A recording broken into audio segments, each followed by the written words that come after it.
नमस्कार, आप देख रहे हैं टोटल टीवी और मैं हूं आपके साथ सत्यम गौर। बुलेटिन की शुरुआत बड़ी खबर के साथ करेंगे। पानीपत में जयदीप राठी की हत्या हो गई है, यह बड़ी जानकारी हम आप तक पहुंचा रहे हैं। बता दें चले कि इनेलो जिला अध्यक्ष कुलदीप राठी के छोटे भाई की हत्या हुई है। पिछले 9 दिन से लापता था जयदीप राठी। पकड़े गए आरोपी ने पुलिस पूछताछ में किया खुलासा। शव की तलाश में जुटी है पुलिस। ये बड़ी जानकारी हम आप तक पहुंचा रहे हैं, जहां आपको बताते चले कि जयदीप राठी की हत्या कर दी गई है।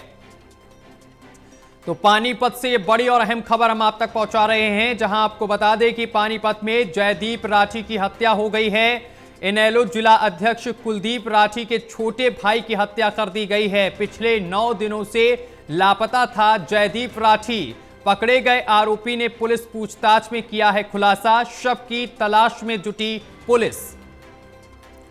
तो शव की तलाश में पुलिस जुट गई है। घटना से परिजनों का रो रो कर बुरा हाल है। इस पूरे मामले की जांच पड़ताल पुलिस गहनता से कर रही है। तो बड़ी और अहम जानकारी हम आप तक पहुंचा रहे हैं, जहां आपको बताते चले कि पानीपत में जयदीप राठी की हत्या हुई है। इनेलो जिला अध्यक्ष कुलदीप राठी के छोटे भाई की हत्या कर दी गई है। पिछले 9 दिनों से जयदीप राठी लापता थे। और इस खबर पर अधिक जानकारी के साथ एसोसिएट एडिटर देवेंद्र कथुरिया हमारे साथ जुड़ गए हैं। देवेंद्र जी, जयदीप राठी की हत्या कर दी गई है, क्या कुछ पूरा मामला है?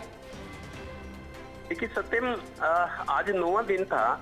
9 दिन से जयदीप राठी लापता है। दरअसल ये पानीपत के जिला अस्पताल में नेत्र रोग के डॉक्टर थे जी। शनिवार को 27 दिसंबर की शाम को ये लापता हुए थे, लेकिन सुबह घर से कह गए थे कि मैं फार्म हाउस पे जा रहा हूँ। इनका एक फार्म हाउस है जीटी रोड पानीपत में, बाबरपुर मंडी के सामने। दरअसल वहां पर अक्टूबर में कुछ बदमाशों ने रात को हमला किया था, अवैध कब्जा करने की कोशिश की थी। 10 से 11 बदमाश आए थे हथियारों समेत, और उन्होंने ये कहा था ये जमीन हमारी है फार्म हाउस की। तो तब तो वो भाग गए। जब पुलिस आ गई, 10-11 बदमाश थे, उनके पास हथियार भी थे, उनको जान से मारने की धमकी दी थी जयदीप राठी को। तो उसके बाद पुलिस ने मामला दर्ज तो नहीं किया, मामला रफा दफा हो गया था। तो अब जब शनिवार 27 दिसंबर से ये घर से गया था, 27 दिसंबर को सुबह ये कहकर कि मैं फार्म हाउस पे जा रहा हूँ, वहां मेरे को काम है आगे कोई। तो घर से फार्म हाउस के लिए 27 दिसंबर शनिवार को गया था, पिछले शनिवार को। उसके बाद शाम को इसके भाई से, कुलदीप राठी जो जिलाध्यक्ष हैं इनेलो, की बात हुई, लेकिन उसके बाद अचानक गायब हो गए। अगले दिन इनकी गाड़ी मिली थी चंडीगढ़ के पास, डेरा बसी टोल प्लाजा के पास मिली थी। तब से लापता थे। और इनेलो के प्रदेश अध्यक्ष परसों पानीपत आए थे, पंचायत भी हुई थी, और सरकार इनको, प्रशासन को 2 दिन का टाइम दिया था कि हमारे भाई का पता नहीं लगा जो लापता है जयदीप, तो हम सड़कें जाम करेंगे हरियाणा में। और आज फतेहाबाद में राज्य कार्यकारिणी की बैठक भी हो रही है इस मामले में जी। तो अब थोड़ी देर पहले सूचना आई है, जो 4 आरोपी पकड़े हैं पुलिस ने पूछताछ के लिए, उसमें एक ने कबूल किया है कि हमने उसकी हत्या कर दी है, जयदीप राठी की। उस हत्या के बाद घर में कोहराम मचा हुआ है, पूरा परिवार परेशान है।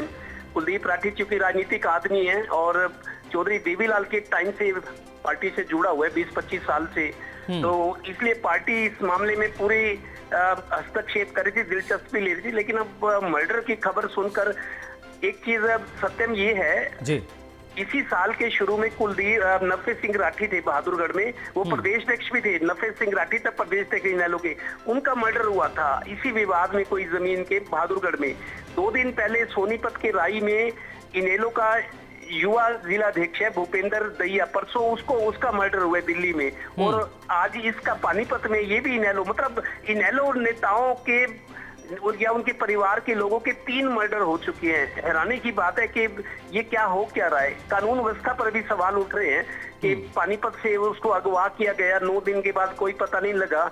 जब पुलिस प्रशासन को अलर्ट किया गया कि हम सड़कें जाम करेंगे, तो अब खबर मिली है कि उसकी हत्या कर दी गई है। अभी शव बरामद नहीं हुआ है। अब शव आरोपी से पूछताछ करके शव को बरामद करने की कोशिश की, कहाँ मारा गया, किसने मारा था, सारी चीजें खुलेगी। लेकिन फिलहाल परिवार में कोहराम मचा हुआ है, क्योंकि एक डॉक्टर थे वो जिला अस्पताल में, लेकिन इनेलो जिलाध्यक्ष के भाई थे छोटे, जयदीप राठी, काफी चर्चित व्यक्ति भी थे वो, समाज सेवा में हिस्सा लेते थे। तो अब वो नहीं है। इससे ये लगता है कि इनेलो के 3 नेताओं की, प्रदेश अध्यक्ष नफे सिंह राठी की बहादुरगढ़ में हत्या हुई, गोलियां मारी गई थी उनको बहुत दिनों के बाद मामला खुला था। उसके बाद परसों सोनीपत में युवा का जिलाध्यक्ष था सोनीपत का नलोगा, उसकी हत्या हुई है। आज तीसरी हत्या की खबर पानीपत से मिल रही है कि जिलाध्यक्ष के भाई की भी हत्या हो गई है। जी देवेंद्र जी, जो आरोपी पकड़े गए हैं इनके द्वारा कोई ठोस जानकारी मिल पाई है कि किस तरीके से जयदीप राठी की हत्या की गई और किस जगह पर इस घटना को अंजाम दिया गया? देखिए, ये सीधा सीधा मामला सत्य में, ये जो पानीपत में एक फार्म हाउस है हाईवे के ऊपर, बहुत करोड़ों की कीमत की जमीन है, वो उस पर कब्जा करने की इसी साल अक्टूबर में कोशिश की थी। अभी तो जनवरी का महीना है, पिछला साल कहेंगे 3 महीने पहले अक्टूबर में रात को बदमाशों ने हमला किया था और कब्जा करने की कोशिश की। तब इन्होंने पुलिस को बुलाया, पुलिस आई तो भाग गए थे वो। तो जमीन का विवाद है फार्म हाउस का, उसी विवाद से जुड़ा ये किडनैपिंग हुई है और आज 9वें दिन पता लगा कि उसकी हत्या कर दी गई है। आरोपी वो हैं जिनको पुलिस ने, सीआईए ने उठाया था पूछताछ के लिए, जिन पर शक था या जो लोग जो बदमाशों ने जो अवैध कब्जे की कोशिश की थी फार्म हाउस पर, उन्हीं में से कुछ लोग हैं जिनके नामजद रिपोर्ट दर्ज हुई थी। सीआईए ने उनको 2-3 दिन पहले उठाया था। अब पूछताछ में एक आरोपी ने कबूल किया कि हमने उसकी हत्या कर दी है। अब घर में कोहराम मचा हुआ है।